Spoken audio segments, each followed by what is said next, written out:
ابن مغفل رضی اللہ تعالی عنہ قال عن النبی صلی اللہ علیہ وسلم بین کل اذانین صلاۃ لمن شاء۔ عبداللہ ابن مغفل رضی اللہ تعالی عنہ بیان کرتے ہیں اللہ کے نبی صلی اللہ علیہ وسلم سے، وہ کہتے ہیں کہ اللہ کے نبی صلی اللہ علیہ وسلم نے فرمایا بین کل اذانین صلاۃ، ہر دو اذانوں کے درمیان نماز ہے۔ اب یہاں دو اذان سے مراد اذان اور اقامت ہے۔ اذان ہونے کے بعد اور اقامت سے پہلے کیا ہے؟ نماز پڑھنا چاہیے۔ ہر دو اذان یعنی اذان اور اقامت کے درمیان نماز ہے ہر اس آدمی کے لیے جو نماز پڑھنا چاہے۔ اس حدیث سے معلوم ہوا کہ مغرب کے اقامت سے پہلے بھی نماز کیا ہے؟ پڑھنا چاہیے 2 رکعت۔ مغرب کے اقامت سے پہلے بھی 2 رکعت نماز، جماعت کھڑی ہونے سے پہلے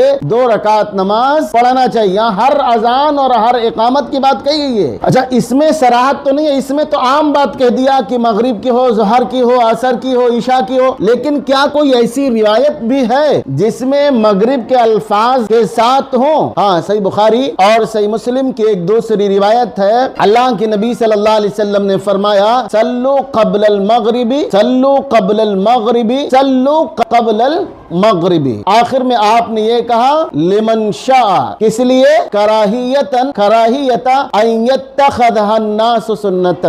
اللہ کے نبی صلی اللہ علیہ وسلم نے فرمایا کہ مغرب سے پہلے نماز پڑھو، یعنی مغرب کے فرض سے پہلے نماز پڑھو، مغرب سے پہلے نماز پڑھو۔ تیسری بات اللہ کے نبی صلی اللہ علیہ وسلم نے کہا لمن شاء، جو آدمی چاہے۔